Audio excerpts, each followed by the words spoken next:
School finance can be an intricate topic. It's a web of complicated formulas and funding sources that becomes more complex as you learn more about it. But grasping some of the basics of how the Dysart School District receives and spends money can go a long way in understanding how your tax dollars work to meet the needs of children in our community. Dysart receives funding from three main sources: the state of Arizona, the federal government, and other local revenues, which include property taxes.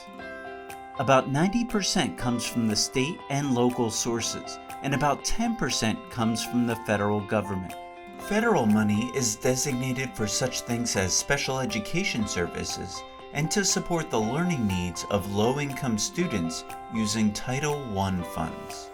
The thing is, that money can only be used for those programs. The district can't use that federal money for anything else.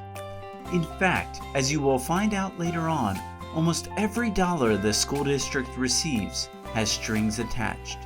State and local funding money is broken down into two main pots: maintenance and operations, or M&O, and capital.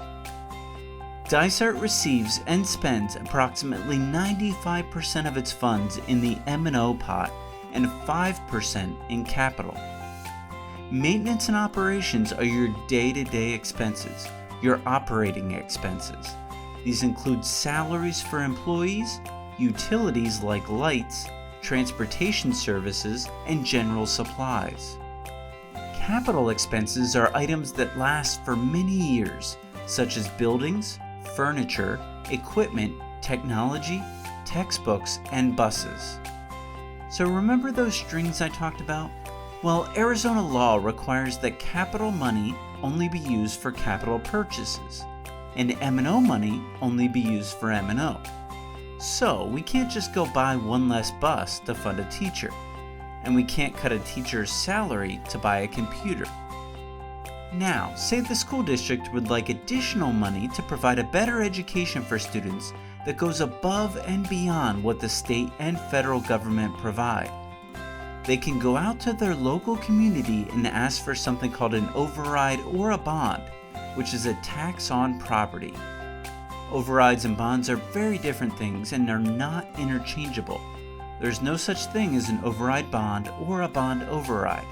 A bond is designated for capital money, those buses, school buildings, safety, and technology. A bond can only be used for those capital purposes. The last time Dysart voters approved a bond was in 2006. The district can call for either a capital override or an M&O override. The Dysart School District asked voters to fund full-day kindergarten, quality arts and athletic programs, and maintain class sizes in 2020 through the continuation of an M&O override. The community approved this override, and that money collected paid directly for those things. The current override provides approximately $26.9 million to the district's maintenance and operations budget. These pots of money that Dysart receives don't look the same from year to year. In fact, they can look very different depending on how many students enroll in Dysart, whether or not voters approve an override, or whether or not the state or federal government decides to cut or adjust funding. Despite the fluctuations in funding, Dysart continues to live within its budget, and it's been doing pretty well. Dysart was voted Best Public School District in the West Valley 3 years in a row and is an A-rated district in the state of Arizona.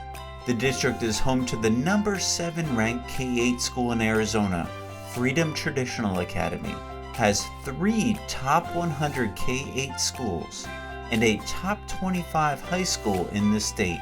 Overall, Dysart has 100% A-rated and B-rated schools, many of which outrank local charter schools.